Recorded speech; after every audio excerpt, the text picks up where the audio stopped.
You're listening to the Teach Better Talk podcast featuring expert educators eager to share progressive tactics to reach more students. Teach Better Talk is created by teachers and fueled by passion. Let's get started.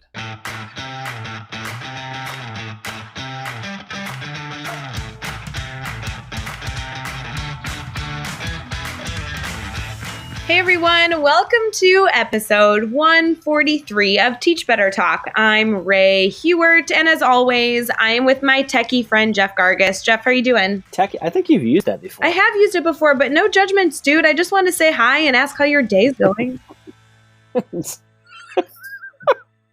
I like that you act like I'm mad because you're trying to say hi, how's my day's going, but really you just called me your techie friend. You didn't ask me how my day was going. Yeah, I did. Why can't you just pretend like you like me for once on this stupid podcast? Come on. Ray, I do like you. Oh, gosh. You're my favorite person in the whole world. That's not true. It's fine.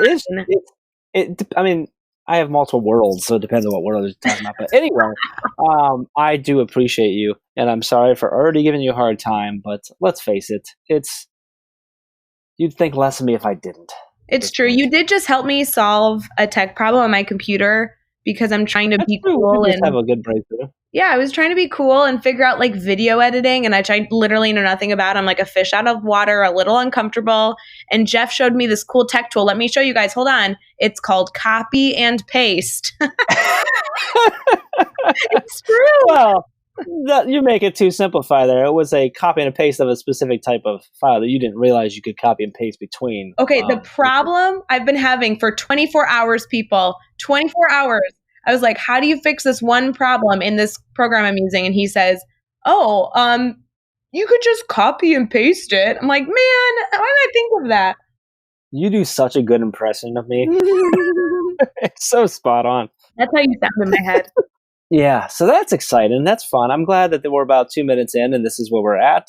So I was thinking, we were talking before about, February is kind of a fun month. We got a lot of cool stuff going on this month. We do. So I was thinking maybe let's share some of that. So I'm excited about the fact that am I allowed to give away what we're doing? The giveaway? Yeah, here's the problem, Jeff. If we're going to talk about February, I want to know, we should stop recording and maybe talk, because there are about, not to be dramatic, I'm literally counting, there are at minimum 4 big things going on in February. So if you don't want me to spill all 4, you need to give me a hint at what we're not allowed to tell. I don't, you know what? I'm not sure what all 4 are. So let's just, hey, you know what? If you're listening, you get it, you get it. If you're not, you don't. All right. So you want to talk about the giveaway then, huh? I want to talk about the giveaway, yeah, because I love this. So we did this 2 years ago, and it went pretty well. And we're like, hey, let's do it again because this was fun. And then we did it, and it went ridiculous. And so we're like, hey, let's do this more often. So we're doing it again. In a couple weeks here, we're going to do another free PD giveaway. Yeah, we are. And that is exactly what it sounds like. We're going to give away 10 free professional development sessions that you can win for your school or your district.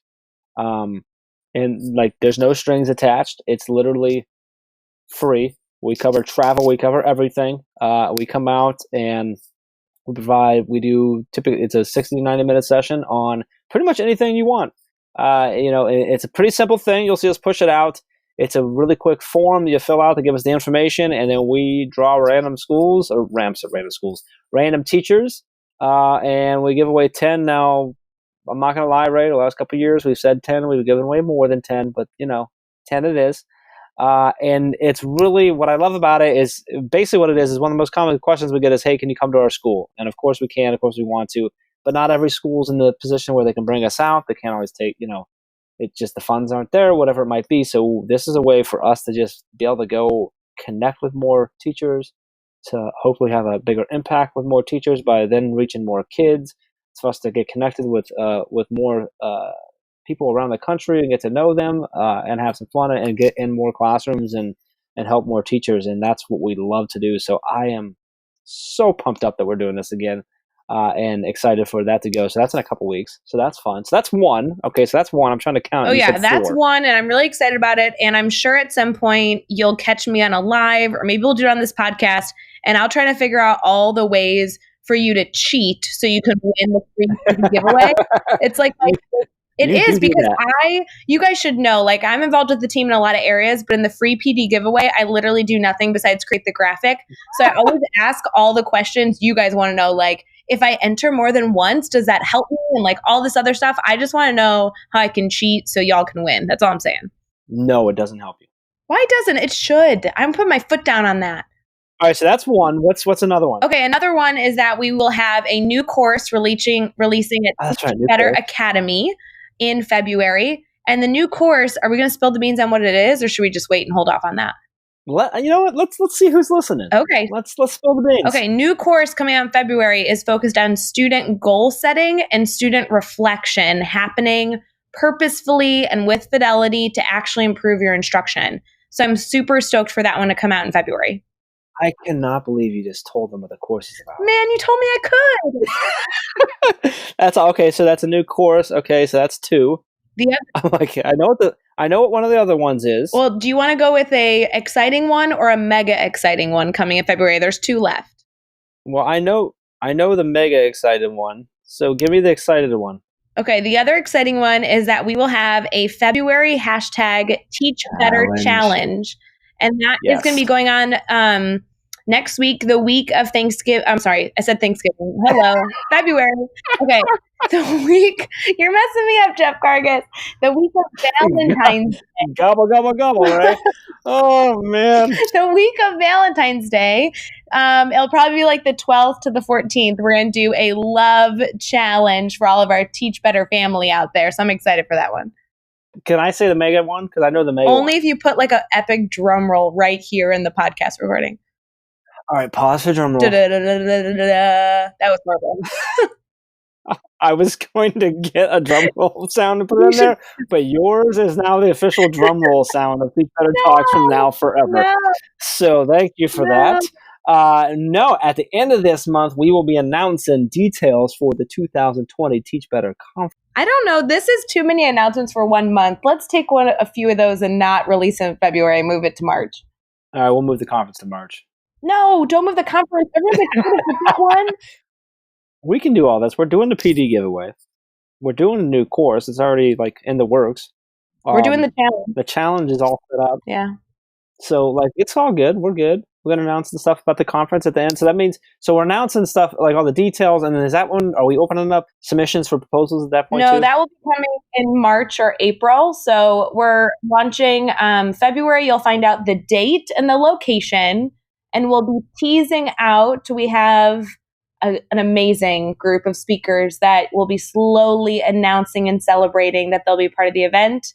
And then proposals will open so that all of you listening will submit so you can share your story at 2020's event. Very cool. That's a lot of cool stuff going on in February. So it's like something every single week, literally. Yeah, that month's gonna fly by because we're also like at events and stuff too.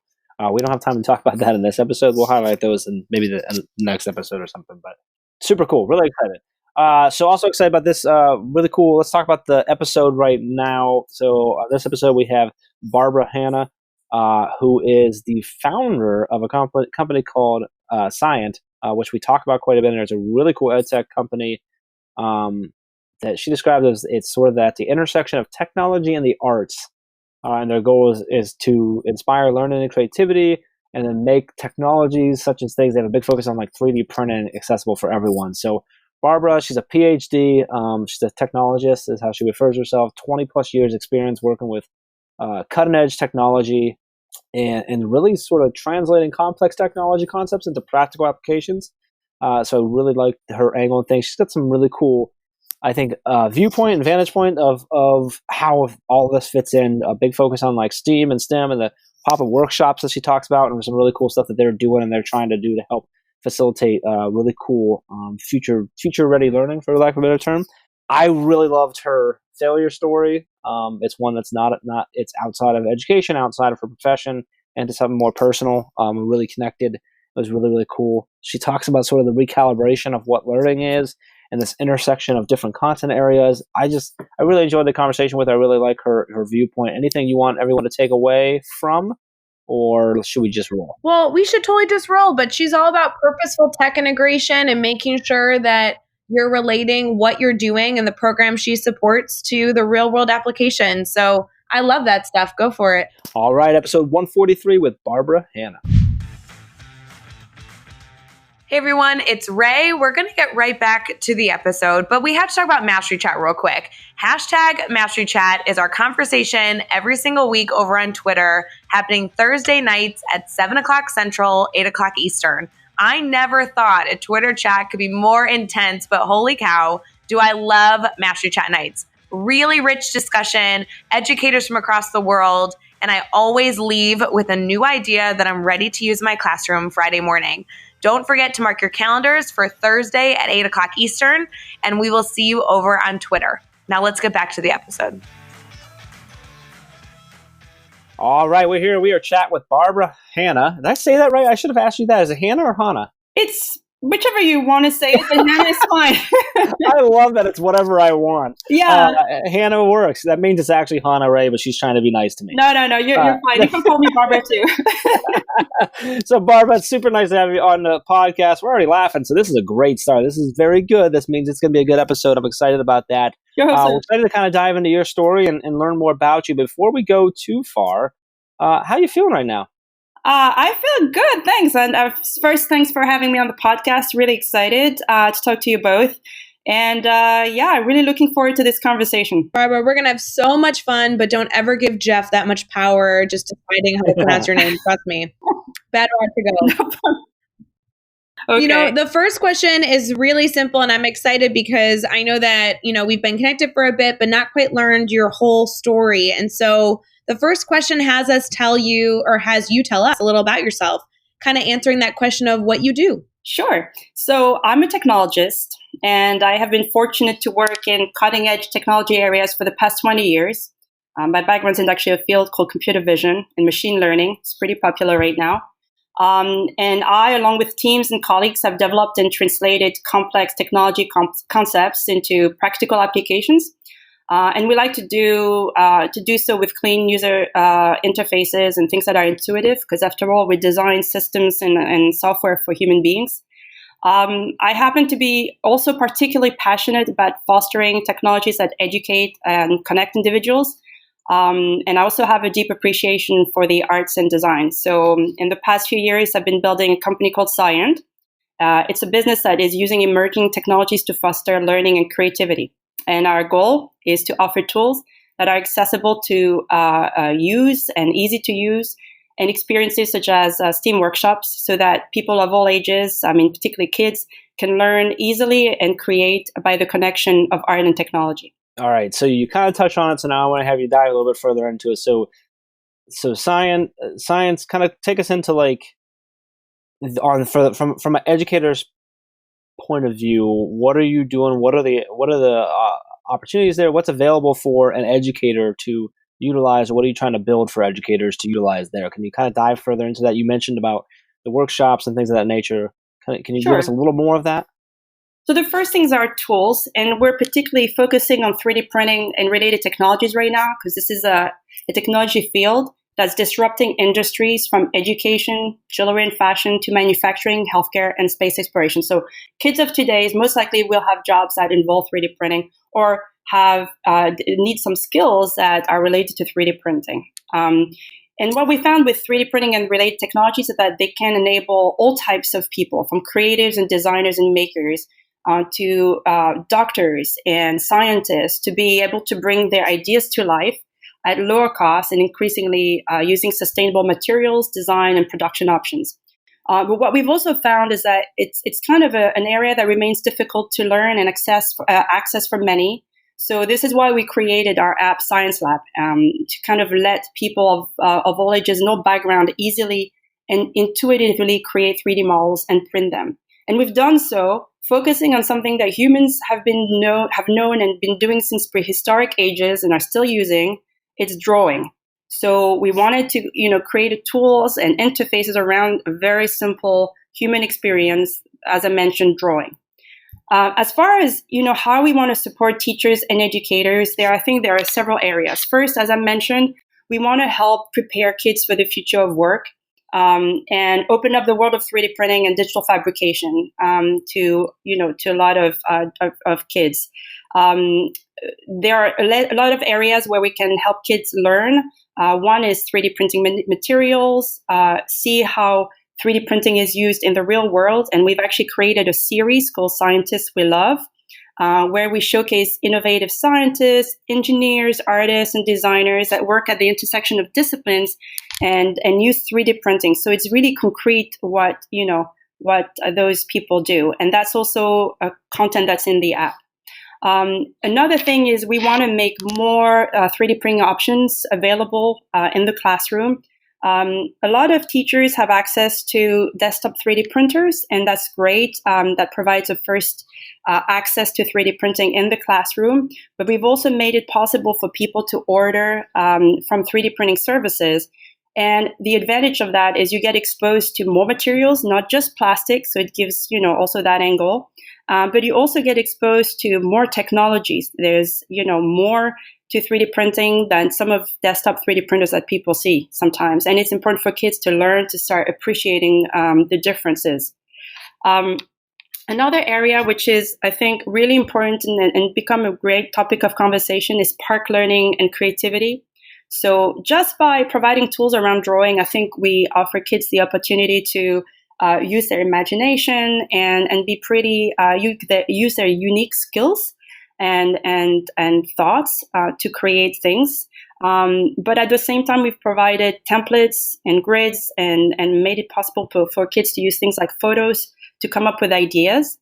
And we provide tools that kind of fit in the classrooms, like, measuring tools, compasses, so that kids can really translate what they learn digitally with what they learn in the physical world. And, last and foremost, we want to make sure that learning and having access to these skills is available to everyone. So we've really focused on designing a very simple and tactile experience that kids can get to learn without particularly having particular learning abilities. So, they can just focus on what they need to create in their projects as opposed to focusing on learning the tool. So hopefully that gives you an overview of our goals and what we've decided to do with Science Lab. With regards to the STEAM workshops, you brought it up earlier, and what we like to do is to have these STEAM pop-up workshops where we partner with local organizations, typically that are aligned with things that are important to us, whether it's sustainability, whether it's arts, whether it's small businesses that we care about. And we work to create projects, or it could be in schools as well, right? So we create projects where kids and the public can really come in and participate. And each of these workshops are themed in the spirit of having some very particularly purposeful or well-guided outcome.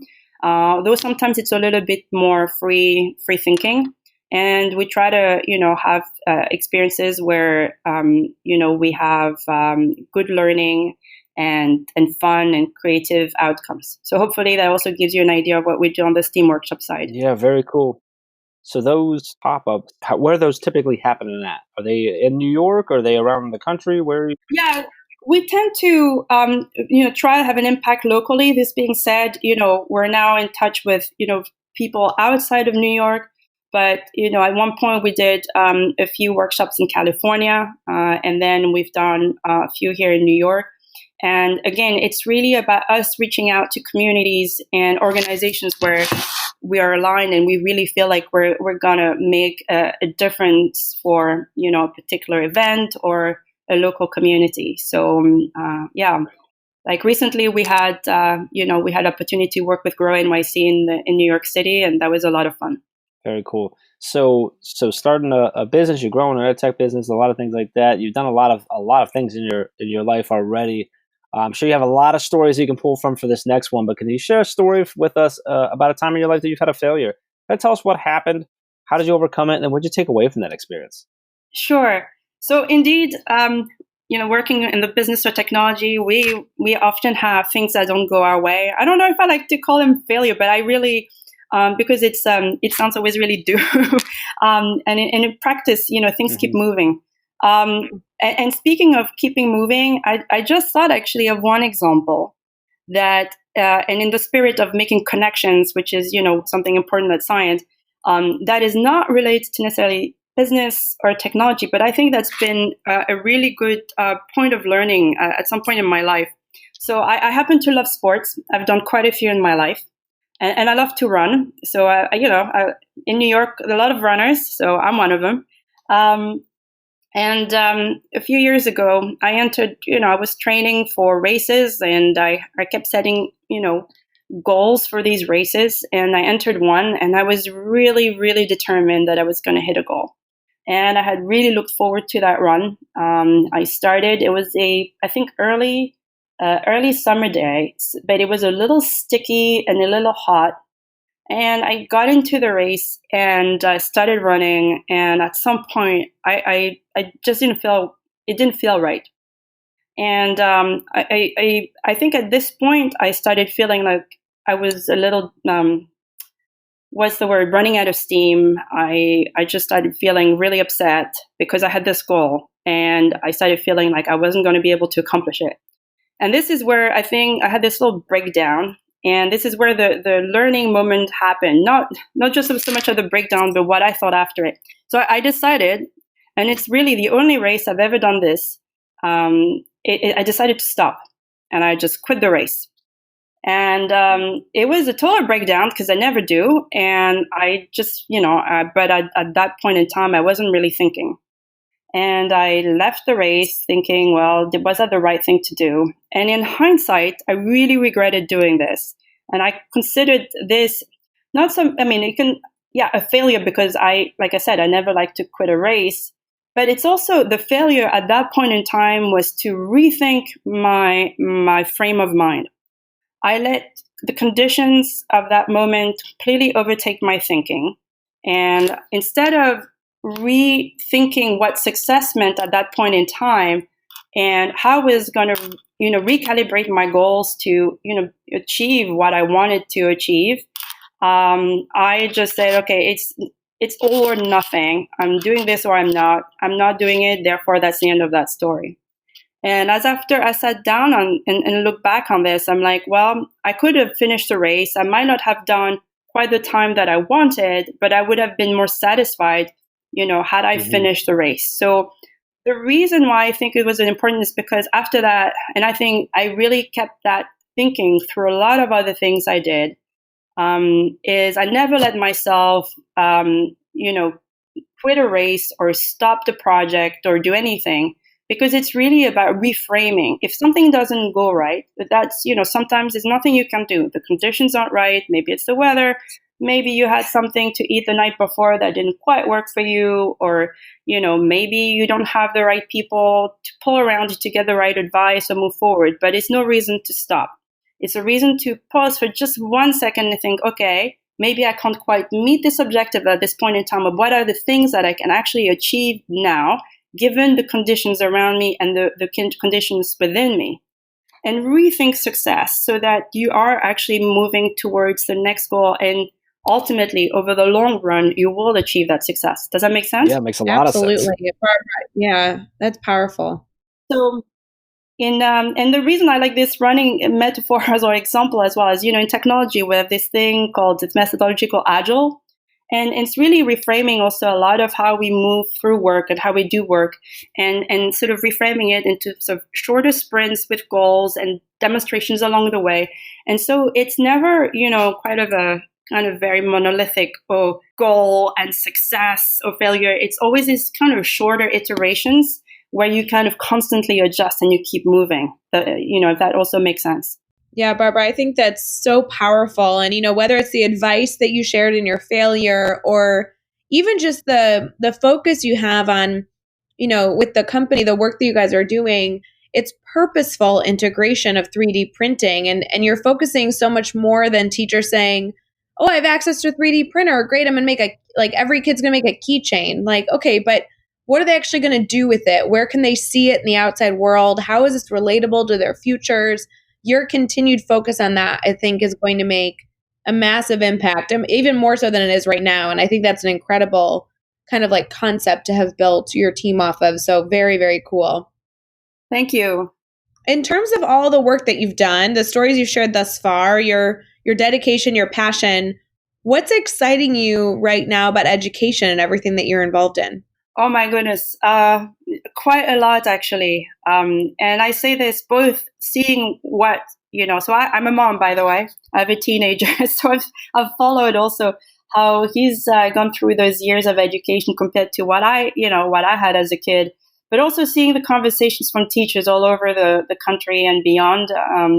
We're in an era where we can share so much, where conversations flow through social media, through so many outlets. So it's really exciting. So there are a few areas that keep me very keep me thinking a lot. One is, we just talked about the future of education and the future of work.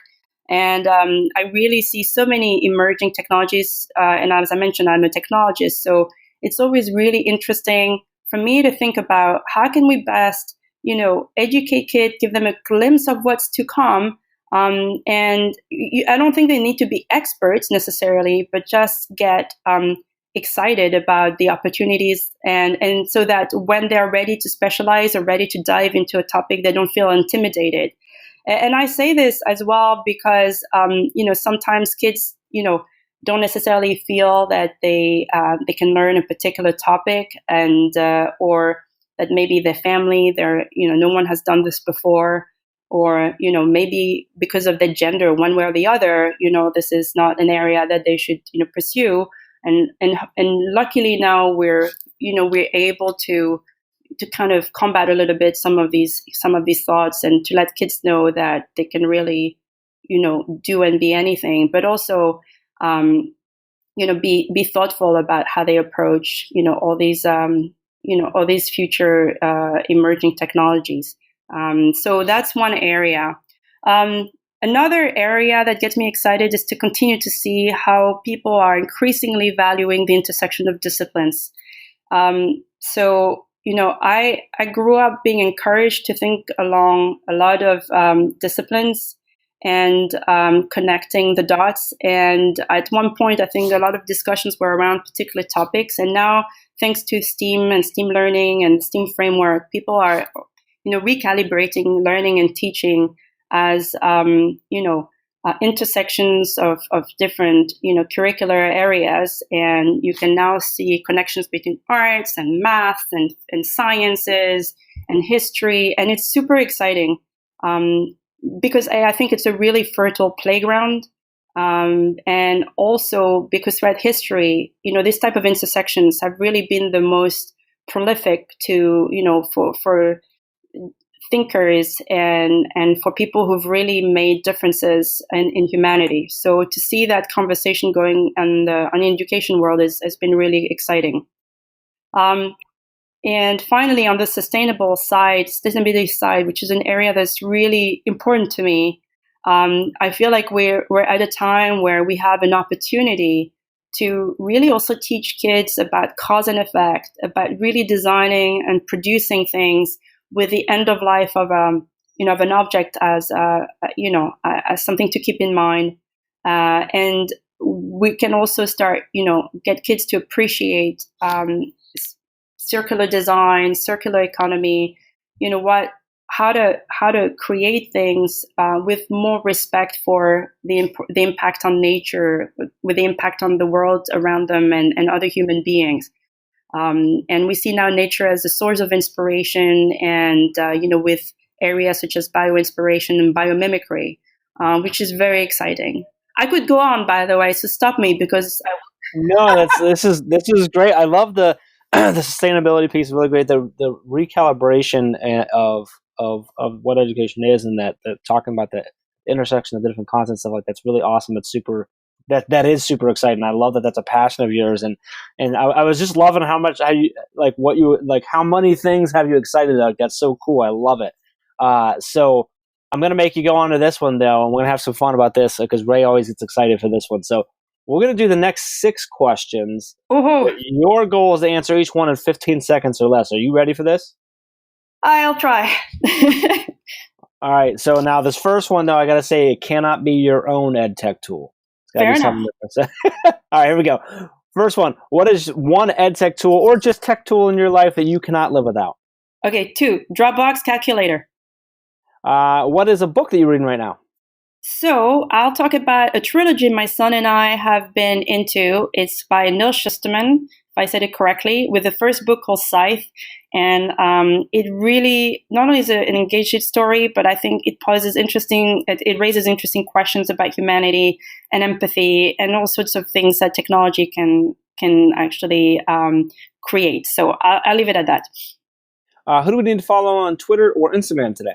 All right, so that was really hard because, well, I have a mixture of sometimes not always, being the most active on social media, but when I do, it's super eclectic. So I like to provide 2 Twitter handles. One is by this artist and art educator called Corinne Okada Takara. And she always has super interesting ideas and projects, and she dives into biomaterials, and it's always super interesting. There's another lady called Julia Dweck who talks and tweets about STEAM, and I've always been impressed how she's extremely active and also engaged in all sorts of projects in technology. So we like her a lot. I could go on. It's really tough. That one was a tough one. We'll take those 2. Those are 2 good ones, I think. So give us a good YouTube channel or website that educators can learn from. Can I cite yours? Sure. Yeah. I'll give you your $20 later. That'd be great. Bingo.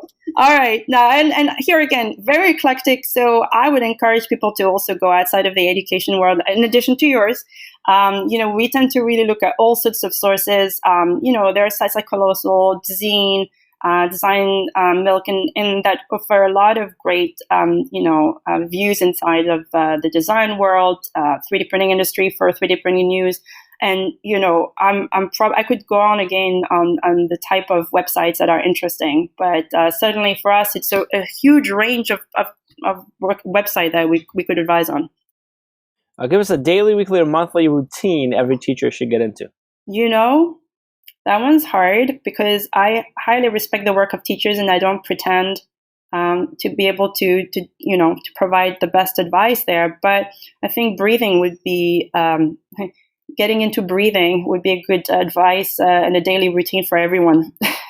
I support that one. Ray knows that. I talk about my breathing routine in the morning all the time. So, yep. Lastly, what is the best piece of advice you've ever received? Oh, my goodness. I have had a lot of good advice. I've been very lucky. One of them, I'll just probably circle back, and I think just to bring it full circle to the question of success and failure. And I think, and my mom, I credit her for a lot, including the education I got. I was very lucky to have a mom who valued my education as much as I did. But one of them is she also early on taught me to, set the best condition to succeed in the goals I set out for myself, if that makes sense. Makes sense, yes. Love it. So that the success was also determined by how well I set it up myself. Mm-hmm. No, I get that. That's awesome. Barbara, you shared so much insight. I know that our listeners are going to want to connect with you and learn more about the team that you're building, the company, the tools. Would you mind kind of sharing how everyone can stay connected, whether it be your Twitter, Instagram, maybe a website, kind of anything that they can use to connect with you? Absolutely. So we're on Twitter, Instagram, through the handle I'm a Scientist.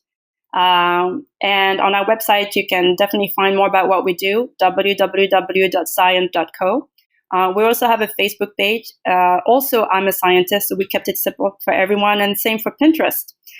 We do have a YouTube channel, and that's accessible through a search, but it's you can find it. If you Google search, if you Google Cyant and YouTube, you'll find it. Sorry, we haven't taken care of the handle there. Yeah, so just so if for those of you listening, the scientist is spelled Cyantist. So IMACYANTIST. You can find them everywhere on that, and that's Cyant.co as well. So Yeah, we had fun with the puns. I love it. I think that's really, really cool. So you can find all the links, resources, everything we talked about and mentioned in this episode over at teachbetter.com, as well as the really important links for connecting with Barbara and seeing everything that she has going on and keeping the conversation going. So make sure you head over to teachbetter.com for all of that. Be sure to hit subscribe so you don't miss any upcoming episodes. And if you can give us a rating and review, we'd really, really appreciate that as well. And let's keep taking this one step further. Think of just 3 of your colleagues who need to hear this amazing story and share this podcast with them. Barbara, this was a lot of fun. I really love your perspective on things. I loved that your failure story was actually connected to running. I didn't get to get in there, but I'm training for my first marathon. I've had a lot of ups and downs with it. It's been really cool, so that was really neat for me. I love your passion for what you're doing. Super excited to watch Cyant grow and continue to impact others and provide value. I'm super happy that you were able to come on. Really, really appreciate your time and everything, so thank you. Thank you to both of you. It's been a lot of fun, having this discussion, and thank you so much for having me. And until next time, let's get out there and let's teach better.